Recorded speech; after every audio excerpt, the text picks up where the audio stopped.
स्वामी मधु परमहंस जी, जिनका अद्भुत नाम लेते ही मन मधुबन बन जाता है, जिनकी वाणी सुनते ही हृदय पुलकित हो उठता है, ध्यान लगते ही आत्मा आलोकित हो परमात्मा के दर्शन करने लगती है। ऐसे श्री सतगुरु की महिमा का वर्णन कहाँ तक करें जो अनंत हैं। ये बड़ा कठिन शब्द है। सिद्ध साधक और जोगी जति आगे जान न पाए रति, जाए निरंजन माह समाये, आगे का कोई भेद न पाए। वाह, आगे कह रहे इसके आगे भेद हमारा, जानेगा कोई जानन हारा, कहे कबीर जानेगा वही, जा पर कृपा सतगुरु की हुई। अब आप विचार करें, इस तरह जो तांत्रिक हैं वो शिव और काली को ही इष्ट मान करके चल रहे, तो ये ब्रदरहुड की भक्ति है। इसलिए आपस में मिले जुले हैं। तो साहब कह रहे सरगुण नरगुण एक ही जानो, ये एक ही है। झूठा सकल पसारा मानो, ये कितना कठिन है।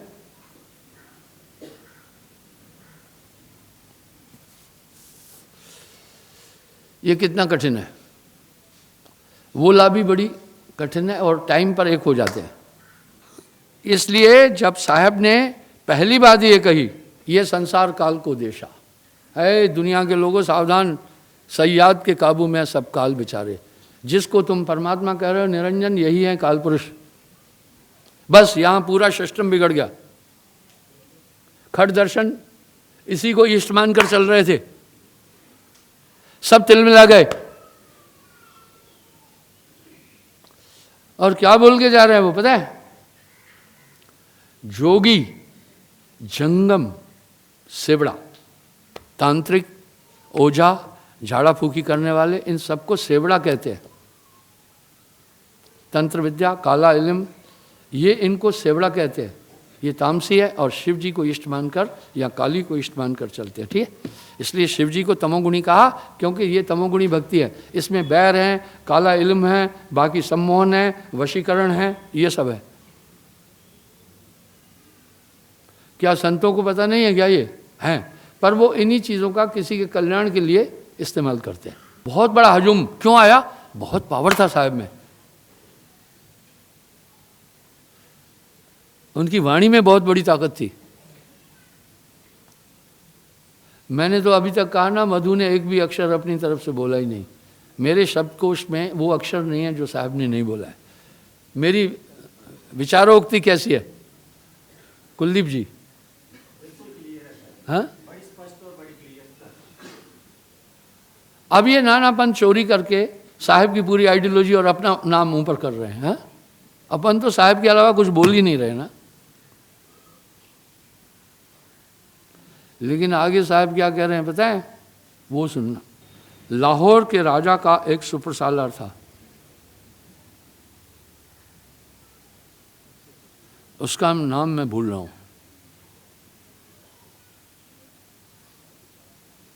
लाहौर के बादशाह ने कमाल को एक सजा दी। ये काफिर है, मौलवियों वगैरह ने सबने उसके विरुद्ध बादशाह को बोला। तो उसने कहा ये तुम अपना कलाम वापस लो। उसने कहा नहीं, ये सही है। मसला ये था, मुर्शिद कामिल का हुक्म हो तो मसल्ला शराब से रंग डालूं।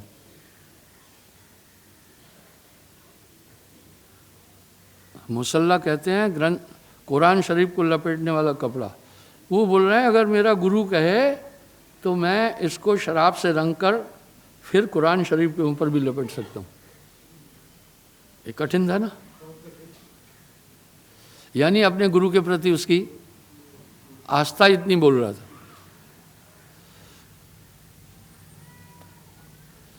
अच्छा, तो क्या हुआ? बादशाह ने फरमान किया इसको चौराहे पर बांधो। बोला हे संत अपना कलाम वापस ले। उसने बोला कलाम वापस नहीं लिया जाएगा, सच है, आपके सामने भी बोल रहा हूँ, अगर मेरा मुर्शिद हुक्म करे तो मसल्ला शराब से रंग करके कुरान पर चढ़ा दूंगा। हकीकत यह है कि इस्लाम में शराब हराम माना गया है, ठीक है, तो भी तो पी रहे हैं लोग, ब्याज भी हराम माना गया। बोला इसको सजा दी, दीवार से बांध दो, चौराहे पे खड़े करो और खंबे से बांध दो, आने जाने वाला हर एक आदमी इसको पत्थर मारेगा, जूते मारेगा और तब जाएगा। जो नहीं मारेगा उसको भी खड़ा कर देना, हाँ मारे।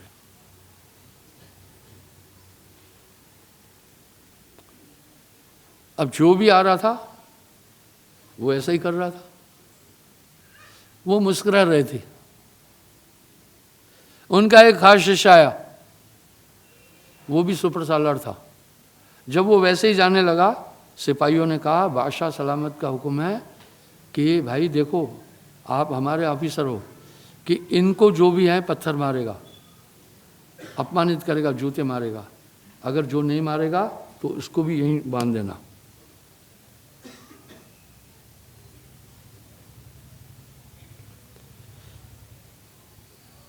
उसने कहा ठीक, एक फूल उठाया,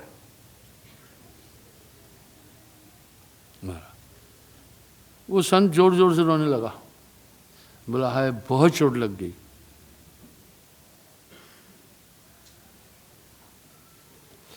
उसका नाम दीन था, कुछ मैं भूल रहा हूँ।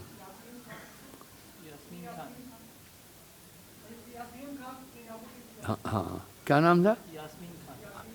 यासीन खान। तुम्हें कैसे पता चला? मैं खुद भूल गया, क्योंकि कितनी चीजें फीड करना है। जैसे वो संत रोने लगा,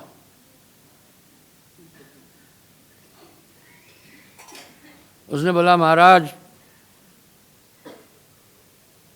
आपको लोग पत्थर मार रहे थे, आप हंस रहे थे। बोला उनकी चोट मुझे नहीं लग रही थी, मैं उस समय आउट था। मारना तो मारना है ना तेरे टाइम। अब यहां सवाल ये उठा, मदन मोहन फूल मारने से इतना रोने लगा? फूल ही तो मारा, क्यों गलत है?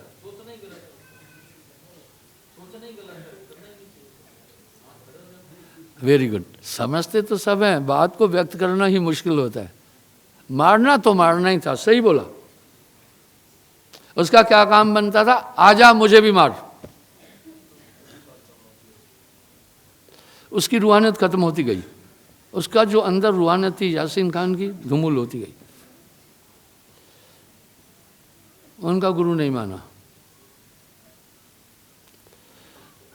बाद में उसने, यासीन खान ने सोचा चलो ये नहीं मान रहे, इनके गुरु हैं कबीर साहब, उनको ही जाकर पकड़ता हूं।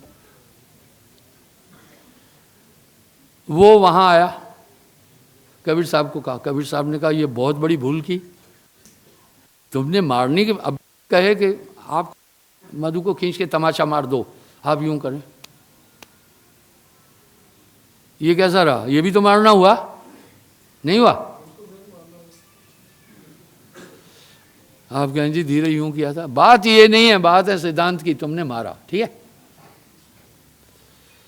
कबीर साहब ने कहा यासीन तुझे माफ तो तेरा गुरु करेगा, मैं नहीं कर सकता। वाह, कबीर साहब ने क्या कहा? यासीन खान तुझे माफ मैं नहीं कर सकता हूं, माफ तो तेरा गुरु करेगा। अब साहब यहाँ क्या कह रहे हैं? कबरा हर के रूठते गुरु की शरणे जाए, कहे कबीर गुरु रूठते प्रभु नहीं हो सहाय। वाह, साहब की वाणी तो बहुत, घी थोड़ी है, मक्खन थोड़ी है, ये तो उठाया हुआ शुद्ध घी है, इसको मतने की जरूरत नहीं है, समझो बस। साहब कितना साफ बोल दिए, बोला ये परंपरा मैंने स्थापित की है, गुरु को ओवरटेक मैं नहीं कर सकता हूं। देखो साहब ने कैसे कहा, कबरा हर के रूठते गुरु की शरणी जाए, कहे कबीर गुरु रूठते प्रभु नहीं होत सहाय। कबीरा प्रभु नहीं हो सहाय। साहब आए, बोला क्या बात है? बोला हुजूर आप सब जानते हैं। उनका जवाब क्या था? आपके आगे क्या बोलूं, आप समझ रहे हैं? बोला हाँ कमाल, गलती तो इसकी है, पर इसकी रूहानियत ख़त्म नहीं करूँ, सजा दो, गुरु का हृदय माँ की तरह होना है। बोला ठीक है।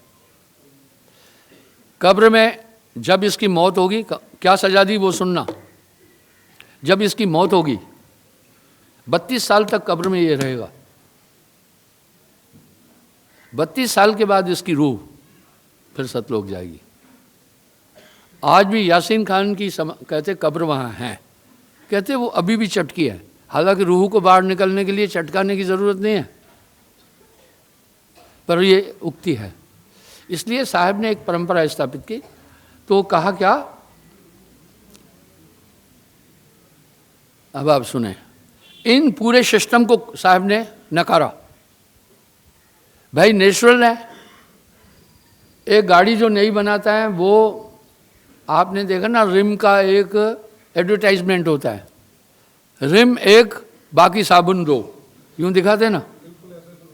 तो जब मुझे आपको एक पद्धति से खींचकर दूसरी तरफ ले जाना है तो नेचुरल मैंने उसको इन्फीरियर तो बताना ही है ना, और अपनी पद्धति को हाई बताना ही पड़ेगा। इसको और सही बता रहा हूं, गलत नहीं बता रहा हूं,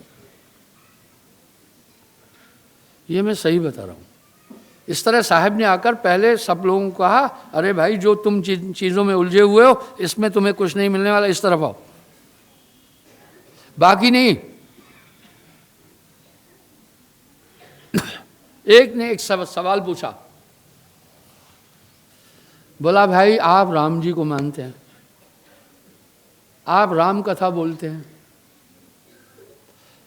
10 अवतार में कृष्ण जी 16 कला संपन्न था, राम जी में 14 कला थी, तो आप कृष्ण जी को क्यों नहीं पकड़े?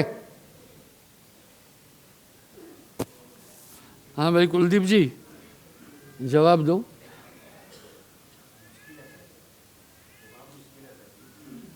उसका जवाब था, मुझे बोध ही राम जी के द्वारा हुआ, उनकी वाणी द्वारा हुआ, इसलिए मैं इनको पकड़ा हूं। आपको बोध मेरे सबिस्टेंस से हुआ, न कि कबीर साहब की वाणी से हुआ, वो तो आप पहले भी पढ़ रहे थे ना। कुलदीप जी मेरी बात कैसे टू द पॉइंट है क्या? ऐसा तो नहीं इधर उधर भग रहा हूं।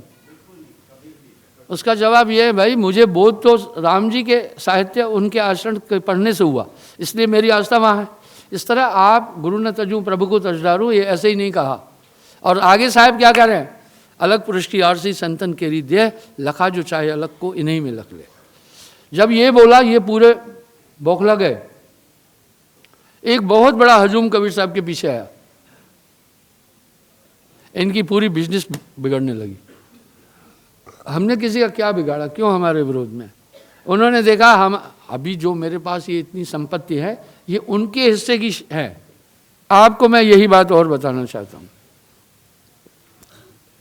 सिकंदर 2 हुए, एक मैक्डोनिया से, मैक्डोनियस से आया,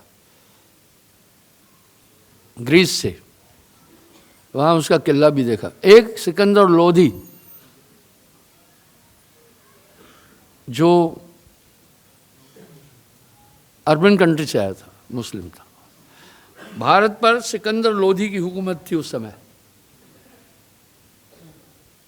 1400 कुछ में। लौध वंश की हुकूमत थी, गुलाम वंश आया, लौध वंश आया, फिर मुगल आए, चंगेज खान आया, सिकंदर लोधी 1400 कुछ होगा।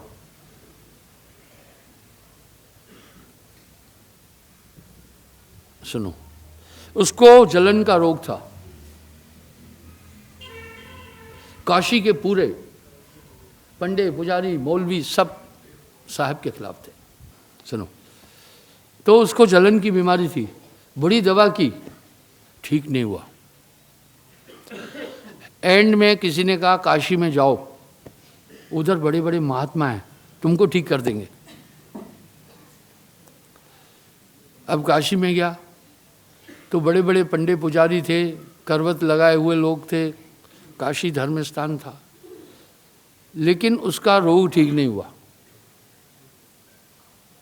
तो मौलवी और पंडे पुजारी सभी कबीर साहब से नाराज थे।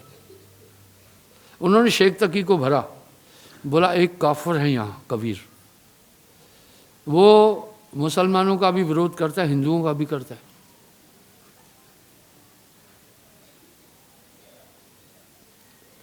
इसको किसी तरह मरवाओ।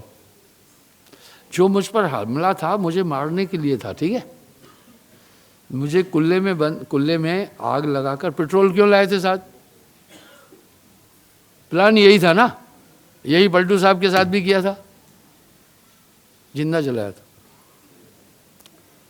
खैर बोला, उन्होंने दिल में सोचा कबीर है हमारे ओघर टाइप है, कुछ भी बोल देगा, बादशाह को आएगा गुस्सा, इसका सर काट देगा।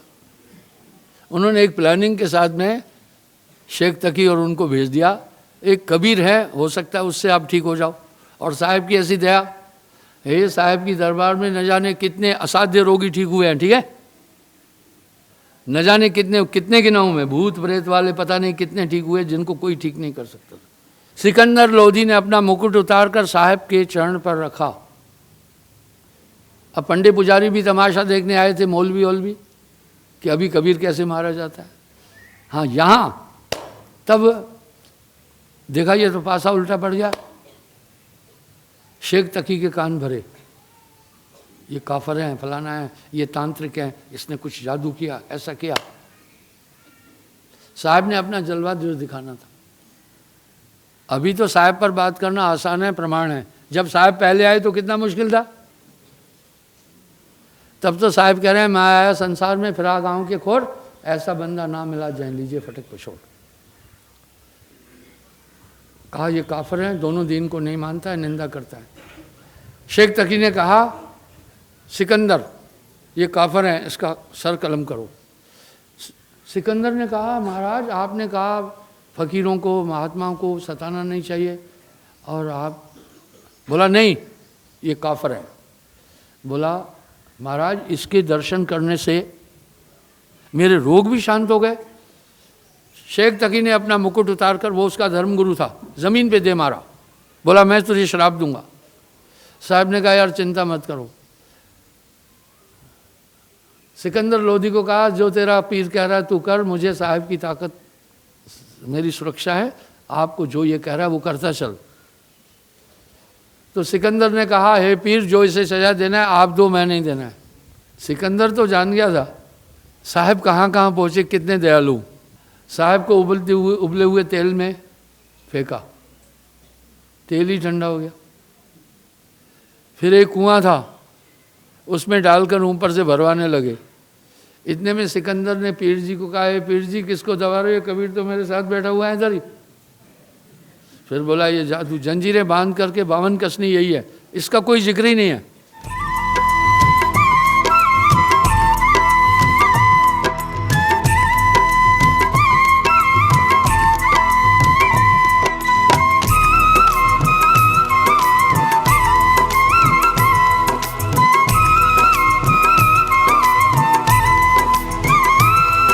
बावन कसनी दिया, माई कोई माई का बच्चा उठाया ही नहीं है मुद्दा, और ये रियल है। पानी में वो डूबे नहीं साहब। बोला इसको जल सिद्धि है। आग में फिर ऐसा किया। बोला ये 52 कसनी, वो नकारता गया, इसलिए मैंने 52 कसनी किताब भी लिखी है। फिर उसने कहा नहीं नहीं, फिर एक योद्धा को बुलाया। बोला मुकदर से इसका सर काटो, भाले मारो, कुछ नहीं हुआ। एंड में बोला एक पागल हाथी को लाए, बोला ये कुचल देगा। हाथी साहब के पास ही नहीं जाए, एक शेर इधर बैठा हुआ दिखे, एक इधर बैठा हुआ दिखे, वो हाथी भाग गया। फिर कहा शेर के पास फेंकते हैं, भूखे शेर के पास। तो साहब को शेर जब फेंका, शेर के उसमें, तो वो पाँव चढ़ने लगा साहब का। इतनी बड़ी चीज़ें इन्होंने कभी हाईलाइट नहीं किया। दूसरा साहब ने इस पूरे सिस्टम को नकार दिया। बाकी कबीरपंथी ये सिस्टम नहीं नकार रहे हैं, हम नकार रहे हैं।